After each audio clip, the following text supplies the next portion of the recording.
नमस्कार मेरे विद्यार्थियों, आपकी मंगल कामना के साथ और आज श्रवण कौशल्य भाग 1 में मैं आपकी हिंदी विषय की हिंदी अध्यापिका आपका हार्दिक स्वागत करती हूँ।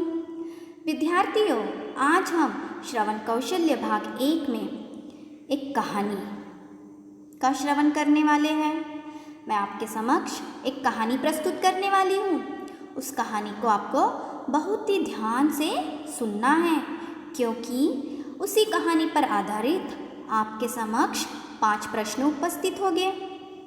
उन 5 प्रश्नों के सही उत्तर पर आपको सही का निशान लगाना है।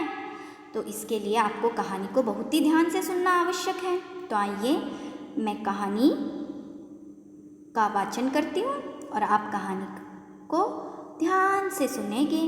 तैयार है? हाँ। एक जवान बाप अपने छोटे पुत्र को गोद में लिए बैठा था।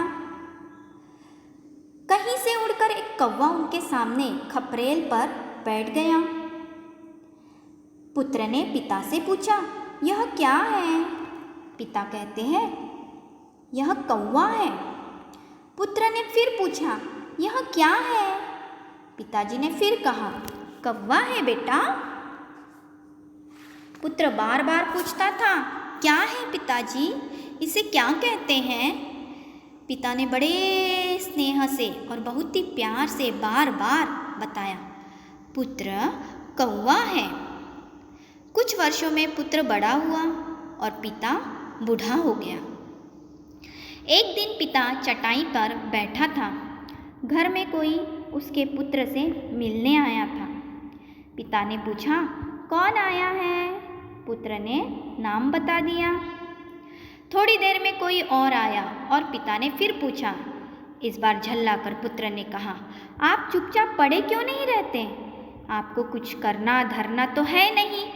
कौन आया कौन गया, यह टाय टाय दिन भर क्यों लगाए रहते हैं? पिता ने लंबी सांस खींची, हाथ से सिर पकड़ा और बड़े दुख भरे स्वर में धीरे धीरे वह कहने लगा, मेरे एक बार पूछने पर अब तुम क्रोध करते हो, और तुम सैकड़ों बार पूछते थे एक ही बात, यह क्या है? मैंने कभी तुम्हें झिड़का नहीं। मैं बार बार तुम्हें बताता था, कौवा है कौवा है। अपने माता पिता का तिरस्कार करने वाले ऐसे लड़के बहुत बुरे माने जाते हैं।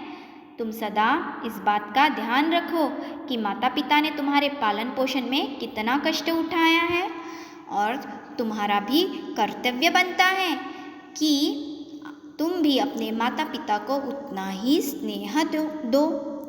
तुमसे तुम्हारे माता पिता बहुत स्नेह करते हैं, तो तुम्हें भी तुम्हारा कर्तव्य पूर्ण करना चाहिए।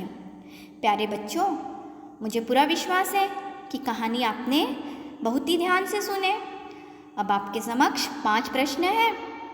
इन 5 प्रश्नों के सही उत्तर पर आपको सही का निशान लगाना है। अच्छा,